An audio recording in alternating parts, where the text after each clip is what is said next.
जो सीरिया की बड़ी खबर है उससे जुड़े 10 अपडेट्स आपको बताने का। सीरिया में विद्रोहियों ने मोहम्मद अल बशीर को देश का अंतरिम प्रधानमंत्री नियुक्त कर दिया है। अल बशीर विद्रोही समर्थक नेता के रूप में जाने जाते हैं। उन्होंने कहा कि वो पूर्व विद्रोहियों के समर्थन से कार्यवाहक प्रधानमंत्री के रूप में देश की कमान संभाल रहे हैं। मोहम्मद अल बशीर ने मोहम्मद गाजी जलाली की जगह ली है, जिन्हें बशर अल असद ने नियुक्त किया था। मोहम्मद अल बशीर 1 मार्च तक अंतरिम सरकार का नेतृत्व करेंगे। उन्होंने अंतरिम सरकार की पहली कैबिनेट की बैठक भी की।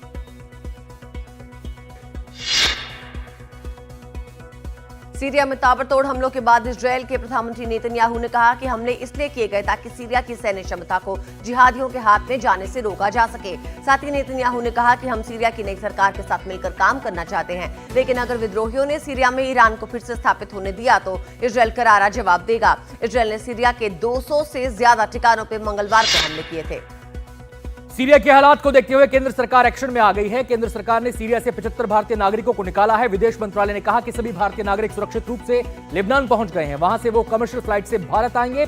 सीरिया में रह रहे भारतीयों को सरकार ने लगातार दूतावास के संपर्क में रहने को कहा है।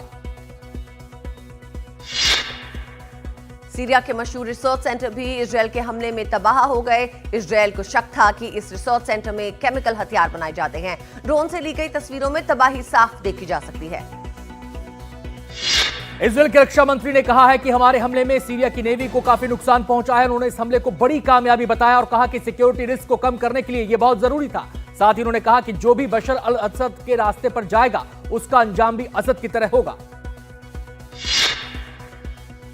सीरिया में इजरायल के हमलों को लेकर सऊदी अरब, ईरान समेत कई देशों ने नाराजगी जताई है। सऊदी अरब ने कहा कि इजरायल लगातार अंतर्राष्ट्रीय कानूनों का उल्लंघन कर रहा है और सीरिया में सुरक्षा, स्थिरता और क्षेत्रीय अखंडता को ध्वस्त करने पड़ा है। अंतर्राष्ट्रीय समुदाय को इजरायल की इस कार्रवाई की निंदा नहीं करनी चाहिए।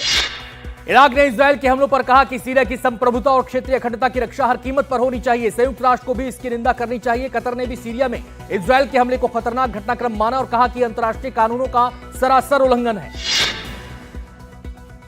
सीरिया की जेल में 32 साल से बंद सुहेल हमवी आखिरकार बशर अल असद के भागने से जेल से बाहर आ गए। लेबनान में उनके घर में परिजनों और दोस्तों ने उनका स्वागत किया। 1992 में उन्हें अगवा किया गया था और फिर सीरिया की जेल में बंद कर दिया गया था। सीरिया में तख्तापलट के बाद विद्रोहियों ने कैदियों को आजाद करने की घोषणा कर दी। बड़ी संख्या में सीरियाई लोग अब बदनाम सिडनाया जेल में अपनों की तलाश में पहुंच रहे हैं। इसे लंबे समय तक कत्लगाह के रूप में जाना जाता था। दमिश्क के बाहर बनी इस जेल में तहखाने और कोठरियां हैं जहां पहुंचना भी मुश्किल है। लोग बड़े बड़े दरवाजे तोड़कर ड्रिलिंग कर अंदर घुस रहे हैं और अपनों को तलाश रहे हैं।